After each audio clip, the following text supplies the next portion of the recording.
అండి అన్ని రోజులు ఒకేలా ఉండవు కదా! మనం కొత్తగా టైలరింగ్ నేర్చుకునేటప్పుడు బయట వాళ్ళవి కుట్టామనుకోండి, ఇలా కొన్ని జాయింట్స్ అయితే పడుతూ ఉంటాయి. అలా పడేటప్పుడు కంగారు పడకుండా ఫ్రంట్ పార్ట్‌లో ముఖ్యంగా ఇక్కడ మెయిన్ డాట్ దగ్గర గనక అటాచ్ చేయాల్సొచ్చిందనుకోండి, ఇలా ట్రయాంగిల్ షేప్‌లో తీసుకొని నేను చూపించే విధంగా స్టిచ్ చేసుకున్నారంటే మంచిగా నీట్ ఫినిషింగ్‌తో వచ్చేస్తుంది. ఇక్కడ చూసారా ఫస్ట్ ఒక కుట్టు వేసుకున్నాను. మళ్ళీ పైనుండి ఒక టాప్ స్టిచ్ అన్నది వేసుకొని, ఇప్పుడు ఇటు సైడ్ ఉన్న పీస్‌ని కొంచెం లోపలికి ఫోల్డ్ చేసి దాని మీదుగా కూడా కుట్టు వేసేసుకుంటున్నాను.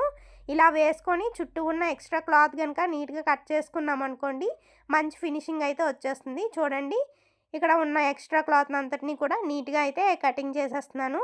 ఇప్పుడు ఇంకొక వైపున కూడా చూపిస్తాను మీకు. అప్పుడే కొంచెం బాగా అర్థమవుతుంది. ఇప్పుడు చూడండి ఇంకొక పీస్ అనమాట ఇది. దీనికి కూడా జాయింట్ పడుతుంది. ఇలా ఒకసారి చెక్ చేసుకోండి ఎటునుండైతే మనకి కరెక్ట్‌గా సరిపోతుందా అన్నది. సో, ఇలా పెట్టుకున్నాననమాట నేను. ఇలా పెట్టుకొని ఇప్పుడు ఈ రెండిటికి జాయిన్ చేస్తూ ఒక కుట్టు అన్నది వేస్తున్నాను ఫస్టు.